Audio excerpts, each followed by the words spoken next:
Assalamualaikum warahmatullahi wabarakatuh. Alhamdulillah, segala puji dan syukur kita panjatkan kehadirat Allah Subhanahu wa Ta'ala yang telah memberikan kita kesehatan. Salawat serta salam semoga senantiasa tercurahkan kepada Nabi Muhammad Sallallahu Alaihi Wasallam, kepada keluarganya, sahabatnya, dan kita semua sebagai umatnya. Pada kesempatan yang berbahagia ini, izinkan saya, Dewi Mulyani, akan membahas tema yang sangat penting dan relevan, yaitu larangan pergaulan bebas dan zina dalam Islam.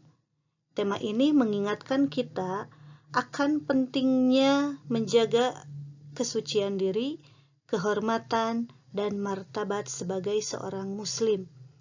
Pergaulan bebas dan zina bukan hanya melanggar hukum agama, tetapi juga membawa dampak buruk terhadap individu, keluarga, dan masyarakat.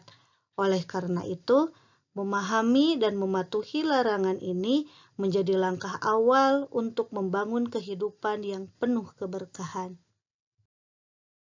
Adapun tujuan pembelajaran kali ini, yang pertama, peserta didik mampu membaca Quran Surat Al-Isra ayat ke-32 dan Quran Surat An-Nur ayat 2, serta hadis tentang larangan pergaulan bebas dan zina dengan jelas dan lancar, mengikuti kaidah ilmu tajwid dan makhrajil huruf. Yang kedua, peserta didik dapat membaca dengan tepat dan benar sesuai dengan kaidah ilmu tajwid. Yang ketiga, menjelaskan isi kandungan dari surat tersebut berdasarkan tafsir dan hadis yang berkaitan. Yang keempat, peserta didik mampu menganalisis konsep larangan pergaulan bebas dan zina. Yang kelima, peserta didik dapat menunjukkan sikap menghargai dan menjaga kehormatan diri serta orang lain dalam pergaulan sehari-hari. Adapun capaian pembelajarannya, yang pertama, menjelaskan isi kandungan Quran Surat Al-Isra surat ke-17 ayat 32 dan Quran Surat An-Nur surat ke-24 ayat 2, yaitu larangan mendekati zina dan dampak buruknya bagi individu dan masyarakat. Yang kedua, menerapkan sikap menghargai dan menjaga kehormatan diri serta orang lain dengan pergaulan sehari-hari berdasarkan surat tersebut.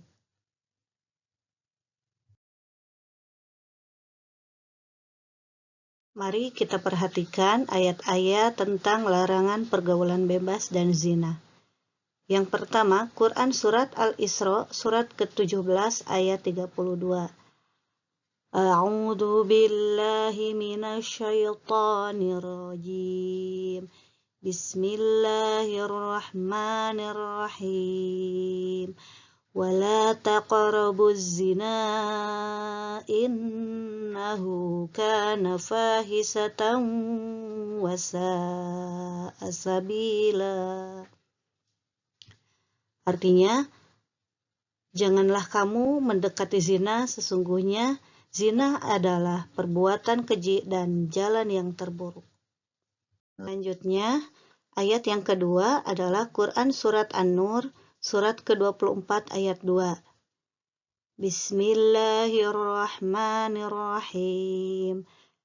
Az-zaniyatu waz-zani fajlidu kulla wahidin minhuma mi'ata jaldah.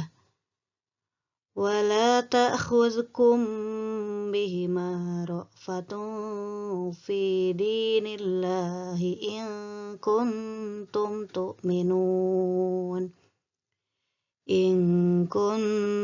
tu'minuna billahi wal yawmil akhir wal yashhad 'adzabahuma ta'ifatum minal mu'minin. Shadaqallahul azim.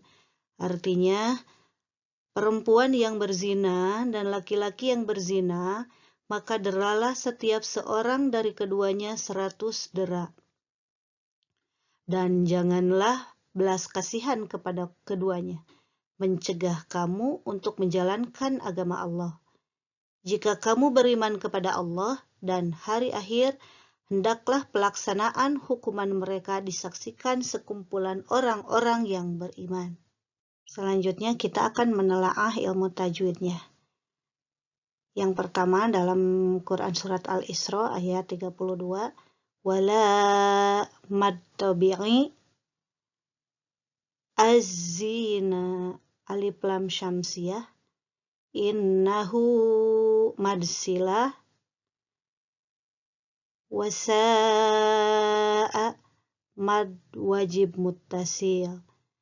Selanjutnya Quran Surat An-Nur ayat 2, fajlidu qalqalah sugro minhuma idhar halqi ra'fatun fi ihfa. Di sini ihfa halqi. Ta'ifah madu wajib muttasil. Makna ayat-ayat tentang larangan pergaulan bebas dan zina.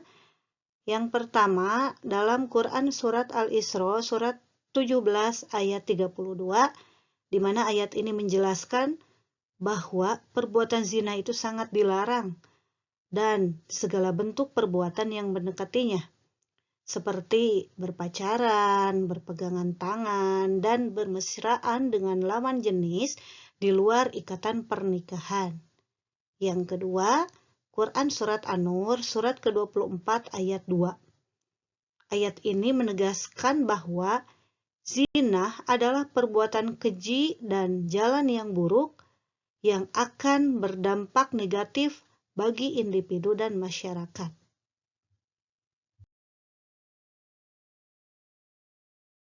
Adapun salah satu hadis tentang larangan pergaulan bebas dan zina, yang pertama, hadis yang diriwayatkan oleh Bukhari, bunyinya, Rasulullah Shallallahu Alaihi Wasallam bersabda, tidak ada fitnah yang lebih besar daripada fitnah zina.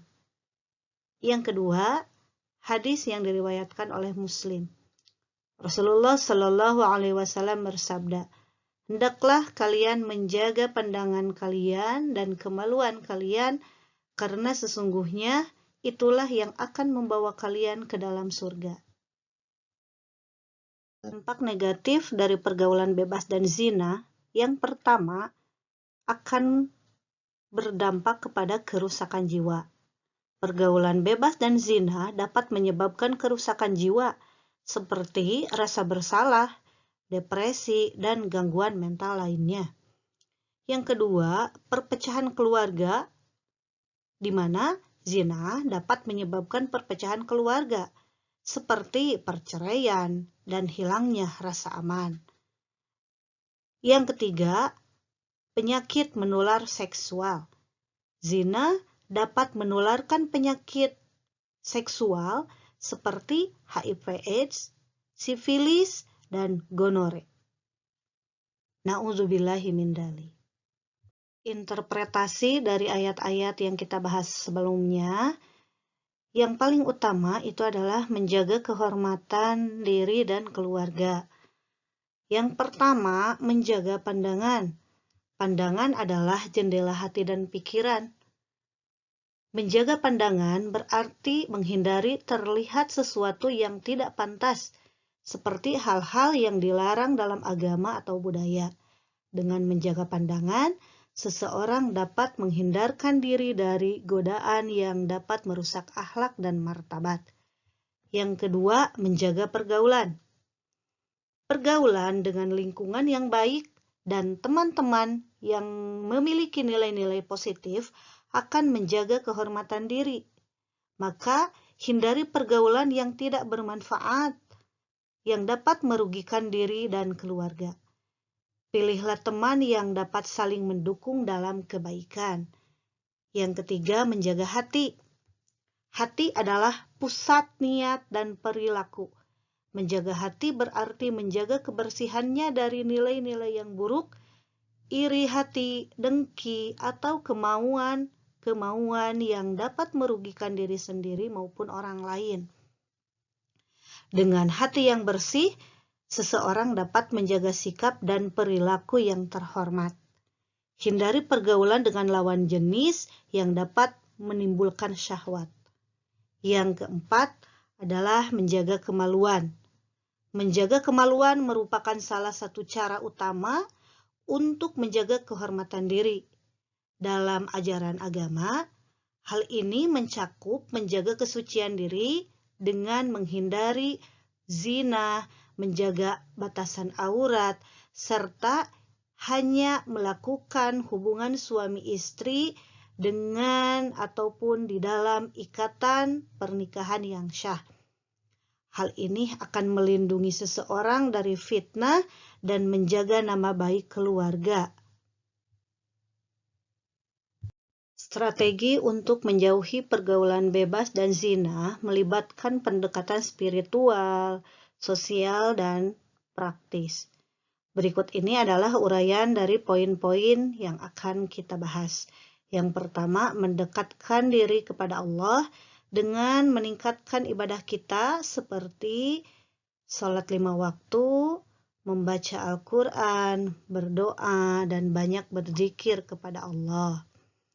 Yang kedua, memilih pergaulan yang baik, di mana kita itu harus berteman dengan orang-orang yang memiliki akhlak yang baik dan berkomitmen kepada nilai-nilai agama. Hindari lingkungan atau komunitas yang mendorong pergaulan ataupun perilaku negatif dan maksiat. Yang ketiga, memperkuat imunitas spiritual dengan memperbanyak amalan sunnah seperti melaksanakan sholat tahajud, puasa sunnah, dan berzikir.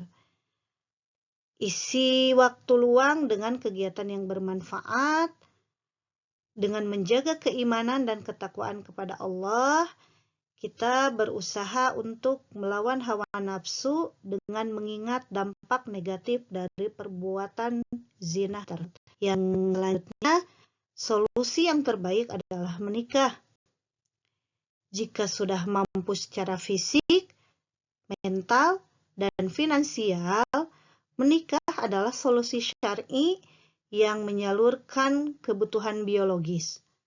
Pastikan untuk memilih pasangan yang memiliki pemahaman agama yang baik agar bersama-sama membangun rumah tangga yang diridhoi oleh Allah.